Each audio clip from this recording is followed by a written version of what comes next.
নমস্কার, সোজা সাপটা সুব্রতই আপনাদের স্বাগত। যা বলবো সোজা সাপটা বলবো।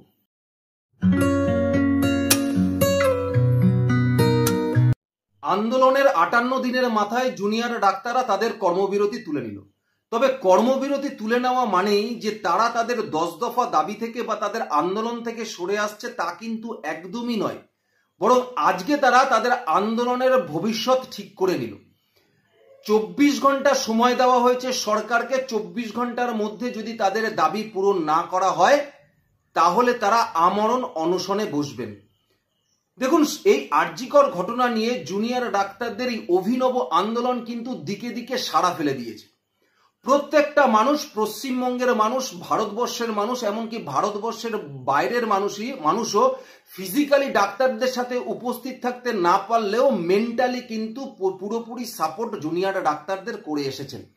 আমরা দেখেছি তাদের অভিনব প্রতিবাদের মধ্যে যখন তারা লালবাজার অভিযান করলেন প্রাক্তন পুলিশ কমিশনার বিনীত গোয়েলের পদত্যাগ দাবি করে, সেই সময় একটি প্রতীকী শিরদাঁড়া নিয়ে তিনি বিনীত গোয়েলের টেবিলের সামনে রেখেছিলেন এবং সেই প্রতীকী শিরদাঁড়া দিয়ে একজন আইপিএস অফিসারকে যে উপযুক্ত শিক্ষা দেওয়া যায় সেটা ডাক্তাররা বুঝিয়ে দিয়েছিলেন। এবং এই প্রতীকী শিরদাঁড়া দিয়ে বিনীত গোয়েলকে এটা বুঝিয়ে দিয়েছিলেন যে একটা আইপিএস অফিসার হয়ে আপনারা শিরদাঁড়া সোজা রেখে আপনারা আপনাদের কাজ করে যেতে পারেননি বা দায়িত্ব কর্তব্য পালন করতে পারেননি, তাই আপনার টেবিলের সামনে প্রতীকী শিরদাঁড়া রাখলাম। ঠিক অনুরূপভাবে যখন স্বাস্থ্য ভবনের স্বাস্থ্য আধিকারিকের পদত্যাগ চেয়ে তারা স্বাস্থ্য ভবন অভিযান করেছিলেন এবং রাতের পর রাত স্বাস্থ্য ভবনের বাইরে বসেছিলেন, সেই সময় দাঁড়িয়ে তারা একটা ব্রেনের প্রতীকী নিয়ে গেছিলেন এবং তারা বলেছিলেন যে আমরা এদেরকে ব্রেন উপহার দিতে চাই, যে এদের যেহেতু ব্রেন নেই, এদের মস্তিষ্ক নষ্ট হয়ে গেছে, তাই এদেরকে ব্রেনের প্রতীকী উপহার দিতে চাই। তো এই যে অভিনব প্রতিবাদ থেকে আজকেও কিন্তু ডাক্তাররা পিছপা হয়নি। আজকে তারা যে আন্দোলন করেছেন, যে এসএসকেএম থেকে ধর্মতলা অবধি তাদের যে মিছিল হয়েছে, সেই মিছিলে কিন্তু তারা হাতে রেখেছিল একটা ঘড়ি, যে ঘড়ির মধ্যে থেকে তারা সরকারকে বার্তা দিতে চেয়েছেন যে আমরা প্রত্যেকটি সেকেন্ড, প্রত্যেকটি মিনিট, প্রত্যেকটি ঘন্টার উপরে কিন্তু নজর রাখছি এবং 24 ঘন্টা সময় দেওয়া হলো সরকারকে। 24 ঘন্টার মধ্যে যদি দাবি পূরণ না হয় তাহলে তারা আমরণ অনশনে বসবেন। কিন্তু বিগত দিনের প্রত্যেকটি আন্দোলন, সে আপনারা একাধিক জায়গায় মিছিল বলুন না কেন বা লালবাজার অভিযান বলুন না কেন, জুনিয়র ডাক্তারদের স্বাস্থ্য ভবন অভিযান বলুন না কেন, স্বাস্থ্য ভবনের বাইরে একাধিক দিন বসে থাকা, রাত যাপন করা, ত্রিপল টানিয়ে বসে থাকা, সেখানে দাঁড়িয়ে স্লোগান দেওয়ার পরেও কিন্তু পুলিশ কোনো রকম ব্যবস্থা নেয়নি, হেনস্থা করেনি, লাঠিচার্জ করেনি, কিছু করেনি। কারণ অন্য অন্য আন্দোলনের ক্ষেত্রে আমরা দেখেছি, যেমন চাকরি প্রার্থীদের চ্যাংদোলা করে প্রিজন ভ্যানে তোলা হয়েছে, তাদের উপরে লাঠিচার্জ করা হয়েছে, টিয়ার গ্যাসের শেল পাঠানো হয়েছে, কিন্তু ডাক্তারদের এই আন্দোলনের ক্ষেত্রে কোনো রকম কোনো ব্যবস্থা পুলিশ প্রশাসনের পক্ষ থেকে নেওয়া হয়নি। কিন্তু সুপ্রিম কোর্টেরও কিন্তু কথা ছিল আরজিকরের বিষয় নিয়ে কোনো রকম শান্তিপূর্ণ কোনো আন্দোলনের উপর কোনো পেশি শক্তি ব্যবহার করা যাবে না। কিন্তু আজকে এক অদ্ভুত দৃশ্য দেখা গেল। কারণ আজকে ডাক্তারদের, জুনিয়র ডাক্তারদের পূর্ব নির্ধারিত কর্মসূচি অনুযায়ী তারা এসএসকেএম হসপিটাল থেকে ধর্মতলা অবধি আসছিলেন এবং সেই ধর্মতলার অবস্থান মঞ্চে দাঁড়িয়েই তাদের ঘোষণা করার কথা ছিল যে তারা তাদের কর্মবিরতি তুলে নিচ্ছেন এবং সেই হিসাবেই তারা ধর্মতলার অবস্থান মঞ্চে এসে তারা তাদের কর্মবিরতি থেকে তারা সরে এসছে এবং তার সঙ্গে সঙ্গে ঘড়িটিকে হাতে নিয়ে এই বর্তমান সরকারকে জানান দিয়ে গেছে যে তারা ঘন্টা, মিনিট এবং প্রতিটি সেকেন্ডের উপরে নজর রাখছে। 24 ঘন্টা টাইম দেওয়া হলো, 24 ঘন্টার মধ্যে যদি তাদের দাবি পূরণ করা না হয় তাহলে কিন্তু তারা আমরণ অনশনে বসবে।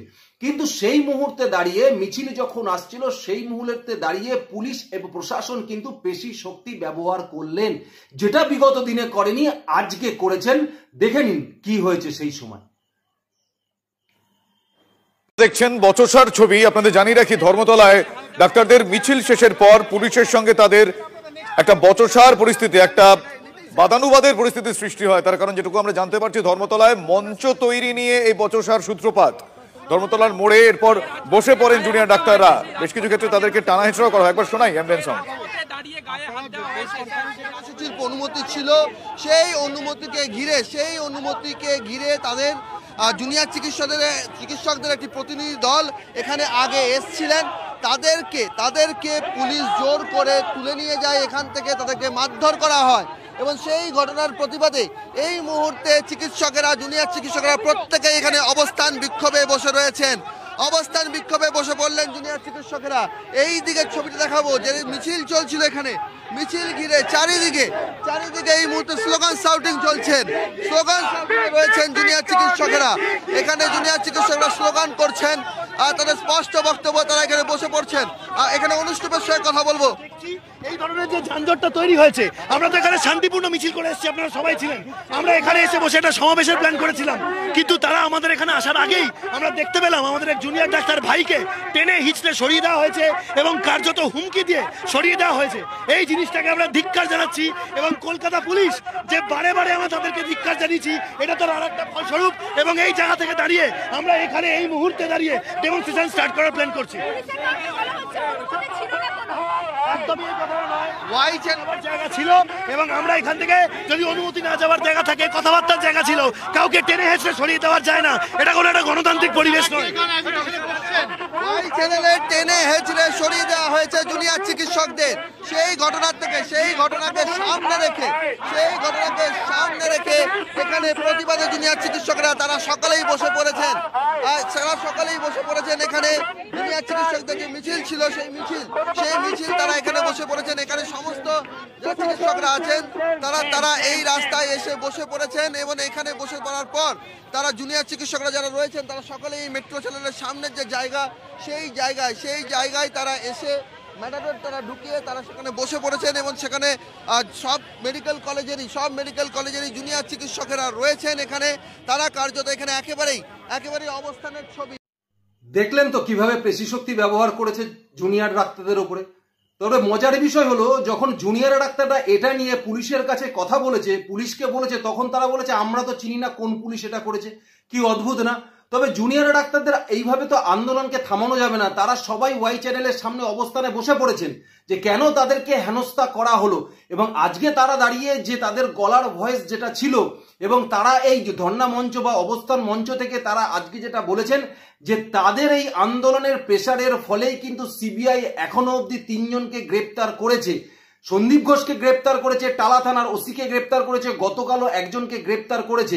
সুতরাং এই আন্দোলনের ধাঁচ কিন্তু তারা আগামী দিনে আরো বাড়াবে এবং সরকার যেন একবারের জন্য মনে না করে যে তারা তাদের কর্মবিরতি দিয়ে যে সরে এসেছে সেটা সরকারের চাপে পড়ে তারা কর্মবিরতি থেকে সরে এসেছে শুধুমাত্র সাধারণ মানুষের কথা ভেবে। কারণ একদিকে যেরকম বন্যা হয়েছে, অন্যদিকে পুজোর মরশুম, তাই সেখানে দাঁড়িয়ে এই জুনিয়র ডাক্তাররা তাদের কর্মবিরতি থেকে সরে এসেছেন। এবং জুনিয়র ডাক্তারটা একটা জিনিস আজকে খুব ভালো বলেছেন যে বারবার এই রাজ্য সরকারের তরফ থেকে সুপ্রিম কোর্টের কাছে যে তথ্য রাখা হচ্ছে, সেখানে দাঁড়িয়ে সুপ্রিম কোর্টের কাছে মিথ্যে তথ্যের ভিত্তিতে সুপ্রিম কোর্টের কাছে কিছু জিনিসকে এস্টাবলিশ করানো হচ্ছে। যেরকম ভাবে দ্বিতীয়বার শুনানিতে সুপ্রিম কোর্টে দাঁড়িয়ে এটা রাজ্য সরকার এস্টাবলিশ করানোর চেষ্টা করেছিলেন যে জুনিয়র ডাক্তাররাই নাকি স্বাস্থ্য ব্যবস্থার উপরে নিয়ন্ত্রণ থাকে এবং জুনিয়র ডাক্তারদের ওপরেই নাকি পশ্চিমবঙ্গের স্বাস্থ্য ব্যবস্থা টিকে রয়েছে। ঠিক সেরকম ভাবে গতদিনেরও সুপ্রিম কোর্টের শুনানিতে কপিল সিব্বল রাজ্য সরকারের আইনজীবী হিসাবে তারা বলেছেন যে রাজ্য সরকার ডাক্তারদের দাবি মতো তাদের 26% কাজ নাকি ইতিমধ্যে করে দিয়েছে এবং বাকি কাজটা নাকি আগামী 10-15 দিনের মধ্যে করে দেবে।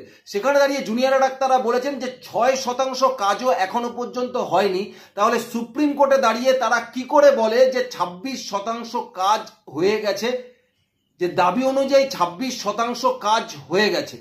সুতরাং এখানে দাঁড়িয়ে জুনিয়র ডাক্তারের আন্দোলন আগামী দিনে যে আরো বাড়বে এ বিষয়ে কোনো অবকাশ নেই। সুতরাং মমতা বন্দ্যোপাধ্যায় বারবার উৎসবে ফিরে যাওয়ার চেষ্টা করলেও বা মানুষকে উৎসবে ফিরিয়ে আনার চেষ্টা করলেও জুনিয়র ডাক্তারদের পাশে মানুষ যেভাবে আছে এবং এই জুনিয়র ডাক্তারদের প্রত্যেকটি ক্ষেত্রেই অভিনব আন্দোলন যেভাবে সমাজের সর্বস্তরে সাড়া ফেলে দিচ্ছে, সেখানে দাঁড়িয়ে মমতা বন্দ্যোপাধ্যায়ের আগামী দিনে কপালে ভাঁজ পড়তে বাধ্য। কারণ এই অবস্থান মঞ্চই আগামী দিনে অনশন মঞ্চে পরিণত হবে যদি 24 ঘন্টার মধ্যে এই রাজ্য সরকার তাদের দাবি পূরণ না করে। আর যদি জুনিয়র ডাক্তাররা একবার অনশনে বসে পড়েছেন, সেক্ষেত্রে মমতা বন্দ্যোপাধ্যায়ের কিন্তু ছেড়ে দেমা কেঁদে বাঁচি মতো অবস্থা হবে। তবে জুনিয়র ডাক্তারদের একটা কথা বলার আছে যে আপনারা যে আন্দোলন করছেন বা আজকে পুলিশ দিয়ে আপনাদের যে হেনস্থা করা হয়েছে আপনাদের সহযোগীকে, সহকর্মীকে, সেখানে দাঁড়িয়ে আপনারা বলছেন পুলিশ প্রশাসন ধিক্কার বলে যে স্লোগান দিচ্ছেন, সেইখানে দাঁড়িয়ে আপনারা সেই স্লোগানে আর একটা জিনিসও অ্যাড করুন যে পুলিশ মন্ত্রীর পদত্যাগ চাই, কারণ একজন পুলিশ মন্ত্রীর নির্দেশ ছাড়া এগুলো কিন্তু কোনো পুলিশের পক্ষে করা সম্ভব নয়।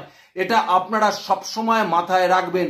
সুতরাং যে দাবি আপনারা তুলছেন, পুলিশকে ধিক্কার জানাচ্ছেন, সেই সঙ্গে সঙ্গে আপনারা এই দাবিও তুলুন যে মমতা বন্দ্যোপাধ্যায়ের পদত্যাগ চাই, পুলিশ মন্ত্রীর পদত্যাগ চাই, স্বাস্থ্যমন্ত্রীর অবিলম্বে পদত্যাগ চাই। এই দাবিটাও আপনাদের তুলতে হবে।